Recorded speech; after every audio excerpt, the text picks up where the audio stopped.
back. In our Old Testament readings today, we're in 2 Kings 10 and 11. More bloodshed. It's pretty gruesome reading. It's pretty depressing reading in some ways. There just seems to be so much callousness and ambition and people's own interests. You know, you've got this guy, Jehu, who on the one hand, he keeps saying, you know, I'm doing this to fulfill what the prophet said.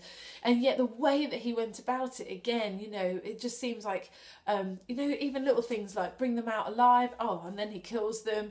That there doesn't seem to be a particularly pleasant heart, to put it lightly, you know, behind the motives, and we kind of see that he did all of this, but when at the end of his life, it's not like God said, "Well done," you know, like He did to David. Everything, your ancestors will be on this throne forever. He just says, you know, just for the next couple of generations, and then no more. Because when I was growing up, there was a song in the charts for a while that said, "It ain't what you do, it's the way that you do it. That's what gets results."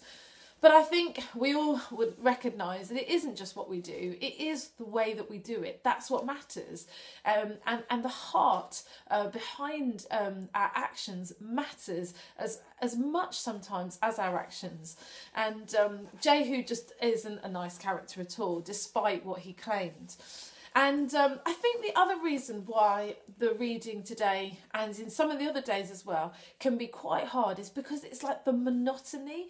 It just goes on and on of like, these guys did it, but they, you know, they sort of worship God, but they didn't eradicate this. You know, in the story today, you've got Jehu, who's on one hand literally just slaughtering the followers of Baal, but then on the other hand, you know, I'll still kind of dabble in this idol worship.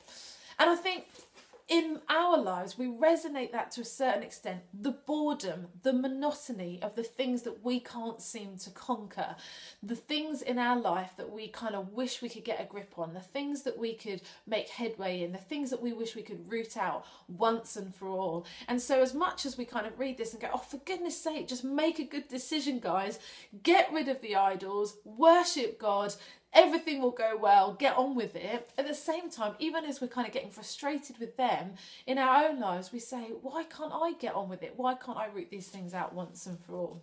And so I think for me, one of the places where I want to go after the reading today, and I really encourage you today too, is to bring those things to God, those things that you can't seem to get rid of, the things that you wish you were doing and you're not doing, the things that you are doing and you wish you weren't.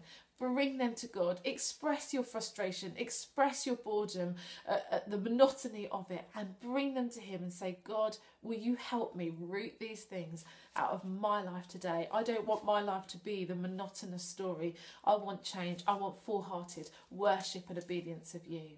Have a good day, and I'll see you again tomorrow. Bye.